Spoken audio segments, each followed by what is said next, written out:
Superando as amarguras da vida. É lógico que isso aí, você conhece isso aí, gente? E eu não gosto de jiló, viu, gente? Eu não gosto, é difícil. Tem gente que faz doce de jiló. Olha, esta pessoa é alguém positiva. É alguém que, meu Deus, né? Fazer doce de jiló, gente, esse cidadão já tem um passaporte para o céu. Mas veja, Hebreus capítulo 12, versículo 15, ele nos diz assim: que nenhuma raiz de amargura brote e cause perturbação, contaminando a muitos. E aí eu fiquei pensando, meu Deus, o que eu diria para o meu povo? Eu perguntaria para você, quais são as amarguras pelas quais você tem passado? Eu perguntaria para você, quais são as lutas que você tem enfrentado? A amargura, querido, não só tira o foco de Deus, mas também nos leva a viver um mundo de insatisfação e de reclamação. A amargura produz em você, sem perceber, uma coluna de murmuração e de reclamação que tira você do alvo da graça de Deus. E a graça de Deus tenta te alcançar e não te alcança, porque você só consegue enxergar a amargura de vida. A amargura de vida é pior do que luta. E é por isso que eu escolhi um texto para pensar com vocês, que está lá em Êxodo capítulo 15, versículo 22 ao versículo 27. Abra aí sua Bíblia, acesse, se você quiser anotar. Êxodo capítulo 15. Êxodo 15, a partir do versículo 22. Eu vou começar do 24 que está projetado. Vou começar do 22 para vocês entenderem ali. Depois Moisés conduziu Israel desde o Mar Vermelho até o deserto de Sul. Durante 3 dias caminharam no deserto sem encontrar água. Então chegaram a Mara, mas não puderam beber das águas de lá, porque eram amargas. Esta é a razão pelo qual o lugar se chama Mara. E o povo começou a reclamar a Moisés, dizendo: que beberemos? Moisés clamou ao Senhor, e esse lhe tocou um arbusto. Ele o lançou na água, e esta se tornou boa. Obrigado, Juana. Em Mara o Senhor lhes deu leis e ordenança, e os pôs à prova, dizendo: se vocês derem atenção ao Senhor seu Deus, e fizerem o que Ele aprova, se derem ouvido aos seus mandamentos, e obedecer todos os seus decretos, não trarei sobre vocês nenhuma das doenças que eu trouxe sobre os egípcios, pois eu sou o Senhor que os cura.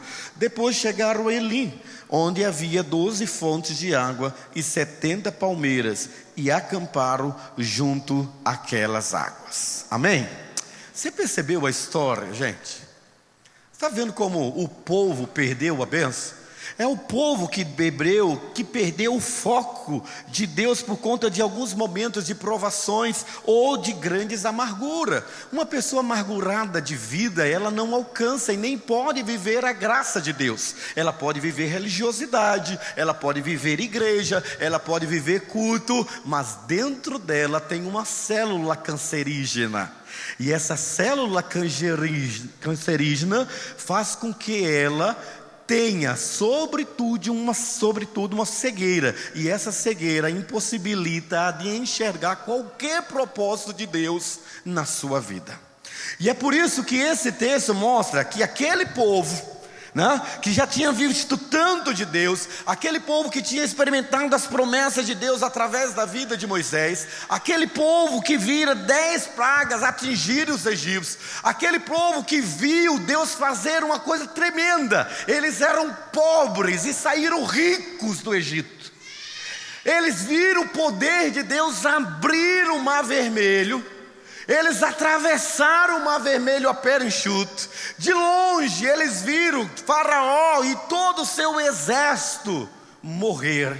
Eles viram Moisés elaborar cânticos de vitória, louvar a Deus. Agora, dentro do contexto, esse povo que viu maravilhas, eles perdem a fé por causa de 3 dias de lutas. Durante 3 dias eles ficam com sede, eles ficam com fome, sem água, e quando de longe eles avistam uma fonte, eles correm sedento àquela fonte, e quando eles tomam a água, encontram uma água amarga. Aí você pergunta, mas por quê? Por que Deus permitiu isso? Um fato, querido, preste atenção e seja forte. Fato é, situações boas e ruins acontecem a pessoas que creem e a pessoas que não creem, a crentes e a não crentes.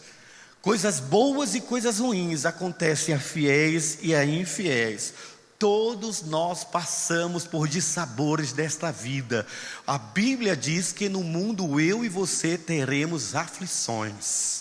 A Bíblia não diz que momentos difíceis e de dores nós não teríamos. Ao contrário, a diferença e a questão é que há uma situação difícil na vida do fiel, ele consegue descobrir um propósito divino. Ele consegue enxergar em cada batalha, em cada dificuldade da sua vida, um propósito da vontade soberana de Deus trabalhando para que ele possa ser um herdeiro legítimo de toda manifestação das bênçãos de Deus que ele destinou para aquele homem. O infiel não. O infiel ele não consegue lidar com isso.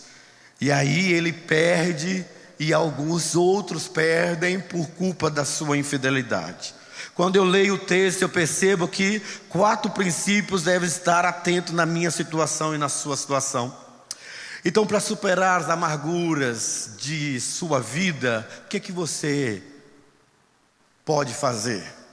Sempre tenha um coração grato e de celebração. Você não vai superar as amarguras da sua vida se você não tiver um coração grato de celebração. Êxodo 15, 24 diz: e o povo começou a reclamar. Veja, o povo saiu feliz, quase, não é assim que funciona na vida? O povo quase adorando Moisés, quase enaltecendo Moisés. Moisés então arrasta uma multidão do Egito, conduz pelo deserto, e agora aquele povo mesmo começa a reclamar: que beberemos? O que nós beberemos? O povo começa a reclamar, o povo começa a murmurar, e eu quero que você repita comigo uma coisa assim, ó: murmurar é uma adoração ao diabo. Vamos dizer juntos? Vamos lá? Murmuração é adoração ao diabo. Você entendeu isso? Murmuração é adoração ao diabo. Não tem como a reclamação ter vínculo com Deus, porque a reclamação nos impede de adorar o Senhor. A reclamação nos impede de acreditar que Ele está no controle da nossa vida. A reclamação nos impede que Ele é mais do que o problema. A reclamação, ela faz com que nós andemos com uma vista sem enxergar. E é por isso que o bebê, depois de 3 dias de sede, na caminhada eles encontram a água mais amarga. E imagina o povo, querido, naquela situação toda, com tanta sede, pega a água e a água é amarga. Talvez você diz assim: mas eu estou do lado de Deus, nada pode piorar. Deixa eu dizer para você, uma situação difícil pode sempre piorar, sempre. Mas eu brinco até com a Mara, mas a nossa Mara já está convertida, viu, gente? Amém? Ó, tá tudo resolvido, né, Mara? Então assim, mas Mara significa amarga.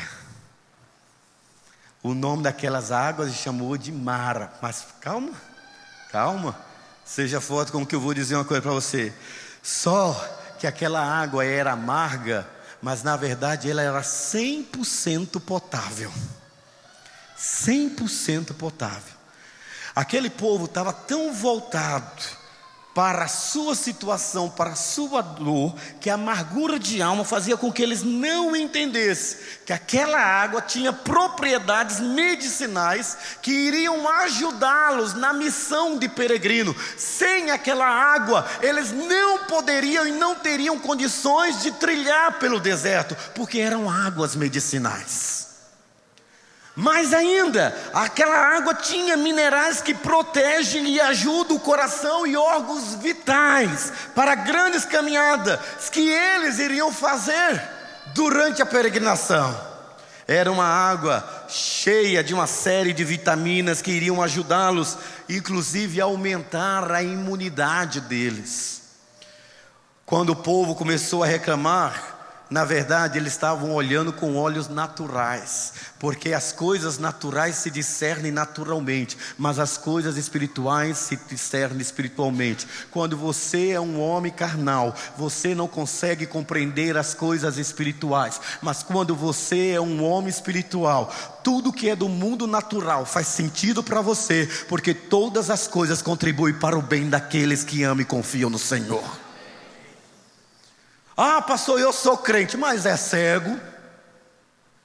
Ah, eu sou crente, mas é uma anta. Você não está assim com o divino. Porque você precisa entender que Deus decidiu cuidar de você. E Ele não vai lhe dar nada. A Bíblia diz que ninguém passa por nenhum tipo de provação além daquilo que pode suportar, porque a sua graça nos basta e o seu poder se aperfeiçoa na nossa fraqueza. Essa é a grande diferença. E quando nós começamos a entender isso, entendemos que o povo olhou com o natural, então o que é que eles sentiram? Só o amargor da água. Mas Deus tinha muito mais para eles. Deus queria que eles enxergassem além, e eles perderam a visão do alto. O coração, pode soltar para mim fazer? O coração alegre e celebrante sempre olha para cima e agradece. Sempre. Como, pastor? Nada na minha vida e na sua vida é por acaso. Pastor, essa é uma teologia fatalista. Sabe por quê? Porque Deus é capaz de transformar tudo de ruim na sua vida num propósito maior. E quando você entende isso, Paulo escreve dizendo assim, Romanos 8,37, eu gosto demais desse texto, ele diz: mas em todas essas coisas somos mais por meio daquele que nos... Você pode ler comigo juntos, vamos lá? Mas...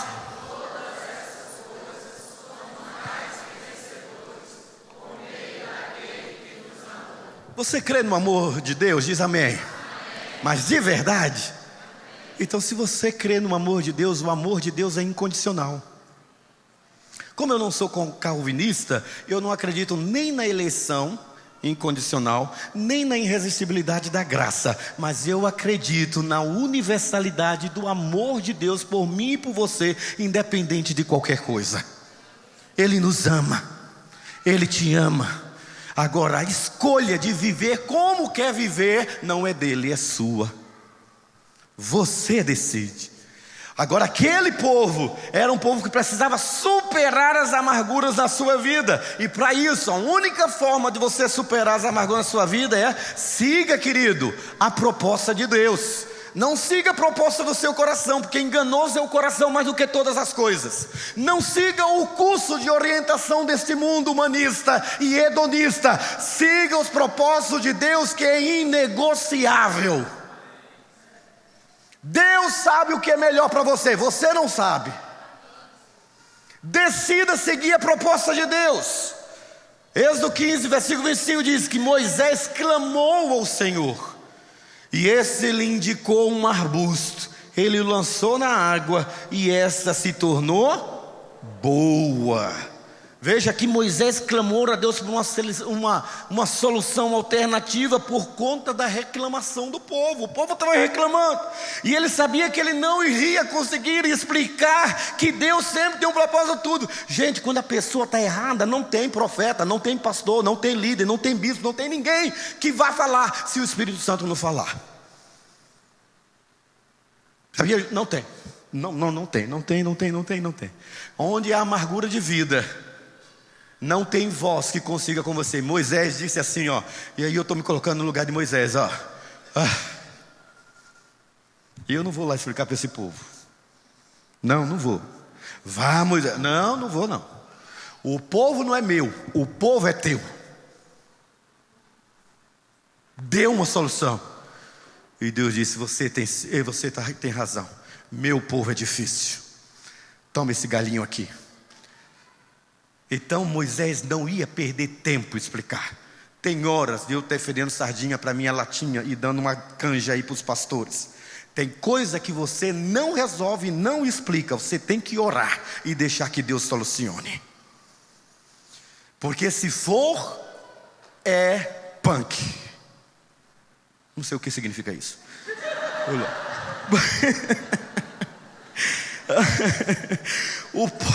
A verdade assim, o que eu quero dizer assim, é que o povo estava anestesiado, querido, pela insatisfação. Gente anestesiada é gente que não vai ouvir ninguém.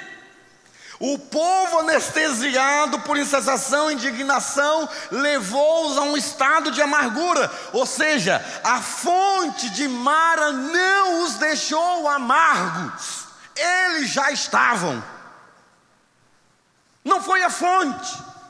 Ninguém é responsável pela amargura no coração de ninguém. Cada um prestará conta de si mesmo a Deus.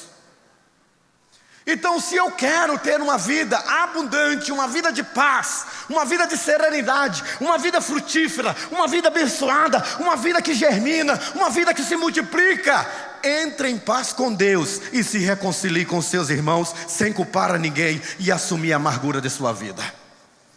Não tem outro termo. E quando nós entendemos isso, dizemos assim: uma situação amarga não te amargura, só revela o que há dentro do seu coração. As águas da fonte de Mara, apesar de amargas, tinham propriedades medicinais de cura. Cadê a Mara? Mara, tá vendo, Mara? Você tem propriedades medicinais para nós. Todos nós fomos abençoados depois que Mara entrou nessa equipe. Nos ficamos mais organizados, não foi? Todos, porque Deus só me deu gente parecida comigo, desorganizado. Querido, não transforme pedras em pão. A fome dói, a sede dói, mas eu e você somos chamados a crer que o mesmo Deus que deu ordem aos anjos para servir a Jesus é o mesmo Deus que dá ordem aos seus anjos para servir a mim e a você. Mas você precisa permanecer no centro do propósito de Deus. Ali não era o lugar do povo sofrer, ali era o lugar de cura, em Mara. As águas amargas era para curá-los e para torná-los habilitados e aptos a enfrentar o que eles teriam que enfrentar na peregrinação no deserto. Mas na murmuração, eles apenas saciaram a sede física e perderam o propósito espiritual. Quando Deus permite algo amargo na nossa vida, na minha e na sua vida, querido, creia, e eu quero que você saia guardando isso no seu coração. É para desintoxicar você.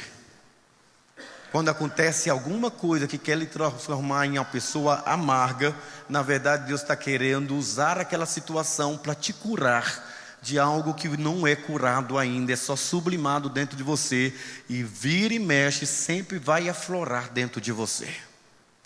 Você precisa ser revigorado, revitalizado, se não ressuscitado em fé, para viver a vida abundante que Cristo lhe oferece.